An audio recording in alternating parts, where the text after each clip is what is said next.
if you're fishing grass, a slow sinking jerkbait is pretty much that's your worst nightmare. It's your enemy at this point. That bait might really, really shine if you go to a Beaver Lake or you go east South Carolina, you go to a Murray. A slow sink might be the ticket. That might be the greatest jerkbait known to man. But when you come to a grass lake, you never want your bait to dig in the grass. You just want it to, tick the top of it. You'll pop it out. So I do not want a slow sink, and this is where I started. When I really got into jerkbaits, I started playing with them. I would notice that a jerkbait would float. And I was like, well, why is this thing floating? And then I would put it, so a slow floating jerkbait between 40 and 55 degree water temperature. It'll just slow float. I mean, just barely floats up. That's what I want.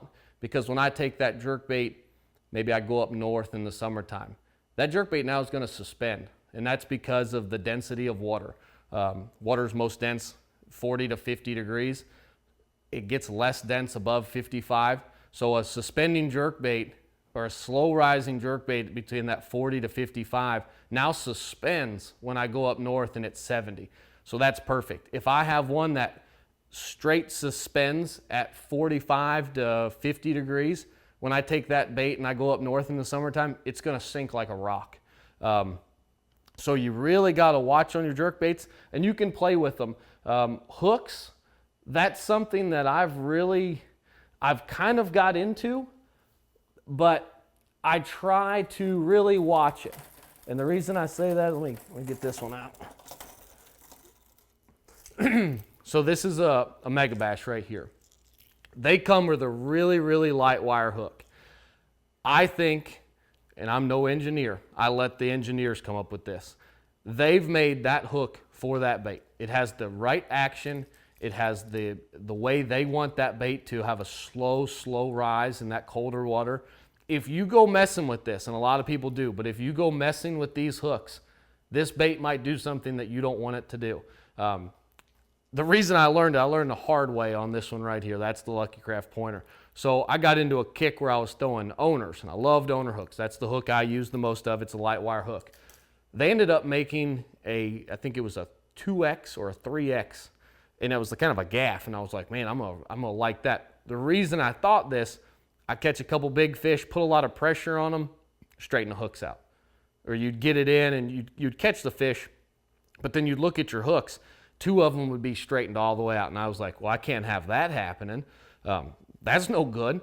So I put these big gauge wire hooks. Well, next thing you know, I'm in grass every time. I'm like, what's going on? This bait is now sinking like a rock. So you really have to watch the hooks you put on there. A lot of it deals, I hear people say, I don't know how you throw a Mega Bass. Those hooks, I can't believe you don't change those hooks out on your Mega Bass because they straighten really, really badly. And I just say, well, if you have the right setup, to me, if you have a 6'10" medium light rod and you have 12 pound, 15 pound, if you don't try to horse him and you just, reel him in like normal and you don't try to boat flip a 6-pounder, you'll never have problems out of these hooks. So you really got to watch it on your hook size. You can up him a little bit, but it's not a bait like a square bill or a rattle trap where you can really upsize your hook size.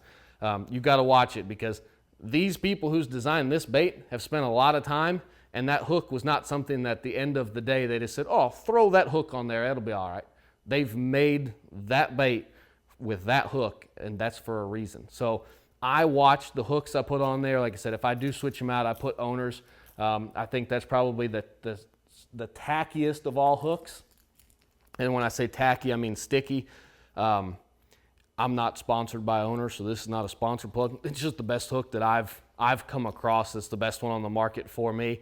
They don't bend out much. If you're going to replace them, they're still light wire, so it's not going to affect the sink rate of your jerkbait or the action. If you put too big of hooks on there, I know like the Mega Bass, it has a lot of action left and right. You can almost look like it's a spook, and that bait right there will do tricks. It's just like the Shimano one. I've played with this for about 3 days, and it'll do a lot of tricks. It'll go straight up and sit there, and then you twitch it, and it goes backwards. I mean, to me, it's It's a pretty cool. These two baits have a lot of different action, a lot of tricks you can do with it.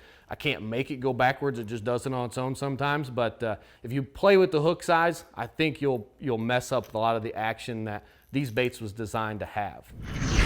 And the information Bass University provides isn't your basic run-of-the-mill fishing video. This is specific information from A to Z to help you learn, get to the water, and become a better angler quickly.